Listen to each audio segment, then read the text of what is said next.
Good morning, or good afternoon, or good evening, whenever you are watching my PowerPoint slide narration. But my name is Brooke Rogers, and I chose the myth when we sleep, the brain shuts down for my debunking myths analysis.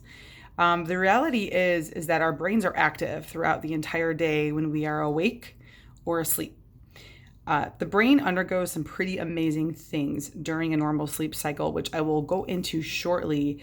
But first, I did want to kind of go into some accuracies and inaccuracies with this line of thinking when it comes to sleep and learning. And then I did have a couple, or one more thing in there too, with sort of the brain-based programs that a lot of teachers rely on for a lot of their teaching. So I will go into those now.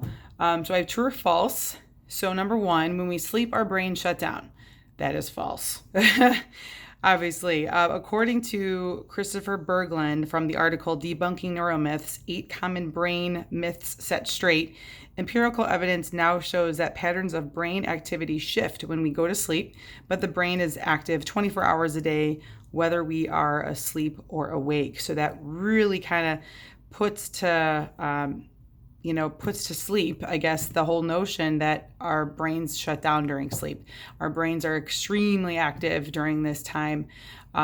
Number two, I have sleep has 5 dimensions and holds a special purpose to learning and memory. That is true.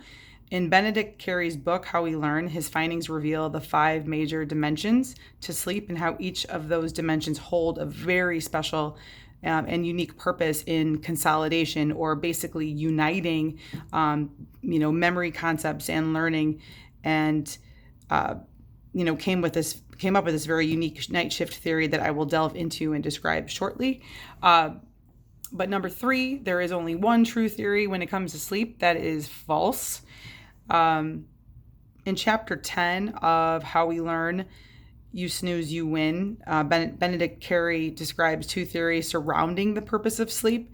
According to Carey, one theory rests on the fact that sleep is essentially a time management adaptation, meaning we sleep for about a third of our lives, and that that sleeping and waking cycle adjusts to the demands that life is throwing at us. So just basically the risks that we're faced with, as well as the demand. So our sleep schedule sort of adjusts to that and is adapted to that. The other theory is that sleep's primary purpose is to aid and support the brain's consolidation of memory and learning, like I mentioned before, while making those useful connections. It's a way to filter out as well any meaningless connections or information that was gained during that awake state, and also hold on to valuable information that was useful.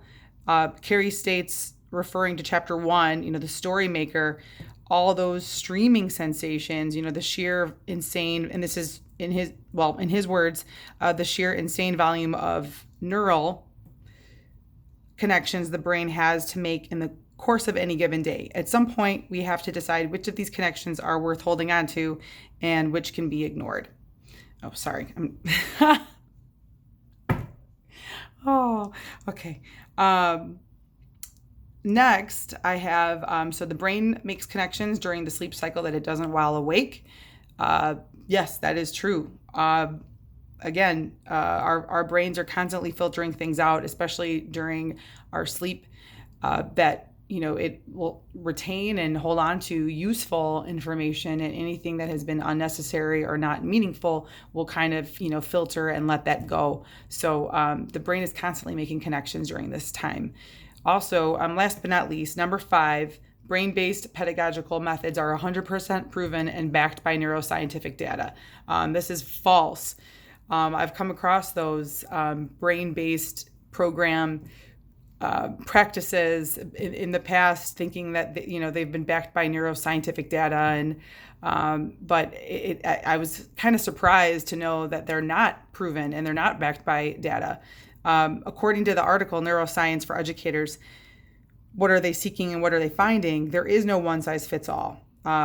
there's not a one-size-fits-all learning strategy for students, and many of the brain-based pedagogical programs or practices lack any real evidence that's backed by neuroscientific research. So also in the study, or the interview study that was conducted with the 13 teachers that offered to be interviewed, it is suggested that the more educators and teachers know about the research on the brain, or in sciences in general, that differs a lot from cognitive psychology, the less likely he or she will fall victim to relying on a lot of the brain-based practices that are deemed basically misguided. So the more one knows in neuroscience as a teacher, that should kind of shape the way in which one will kind of, implement a specific strategy in a practice, and stop relying on, kind of these brain-based programs that aren't essentially backed by neuroscience and certain data that provides that support. So here's Benedict Carey's night shift theory. He states there are five stages, 4 actual stages, and the 5th stage is the rapid eye movement. In stage 1, that is that light sleep with possible bouts of rapid eye movement, where creative memory takes place, implementing different associations and combinations of things and problem solving, different connections. So that's like right when you go to sleep. But so rapid eye movement, that can really much occur between any stage, really. And like I said, these 4 major stages kind of surround rapid eye movement. Stage 2 is that motor memory specialist. So it's critical for motor learning, which I was I was excited to learn about, as a PE teacher. This stage is instrumental in, strengthening and kind of, reflecting upon that good, backhand, forehand swing in tennis, or, the proper way to, shoot a basketball, proper running form, anything that has to do with fine motor skills. This is the stage of sleep that it can help really kind of, boost that and allow for this development to increase and develop even further, which is amazing. Stages 3 and 4 is the slow wave, kind of the deep sleep, which is like prime retention territory. So any information that was studied or reviewed the night before will, strengthen, and, any information that is unnecessary, will be filtered out. Anything that was really meaningful and of value and important information will obviously be retained during this time. So stage 5 is rapid eye movement. Like I said, there's basically 4 major stages, but that rapid eye movement stage is kind of like that 5th stage that sort of occurs, throughout any of those stages. So which, I thought was very interesting in general, just to get the more of the specifics of sleep and the relationship it has with learning and memory. So last but not least, my last slide is, sleep and its essential role in learning. So what this means for educators going forward. I just sort of put this together as like an analysis, as a conclusion on my own behalf. There is a vast array of evidence on the significance of sleep and the brain's active role in retention, memory, concentration, problem solving, making connections, filtering out unnecessary information, and boosting learning in general.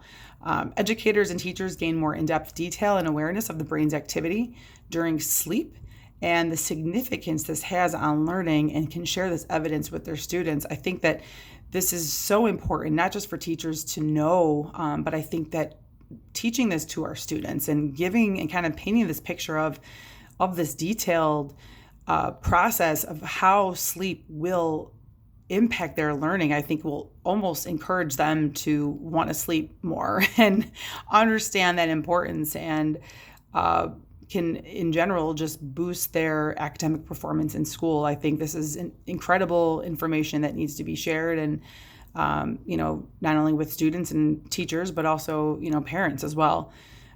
The learning process is still individually needs-based, and the brain is a complex organism.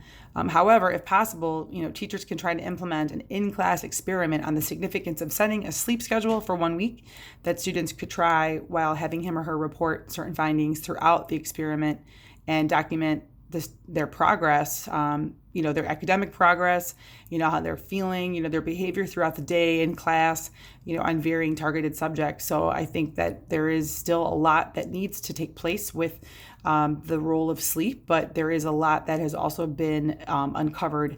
So that is my presentation. I hope that you enjoyed it, and I look forward to your feedback. Thank you. Bye.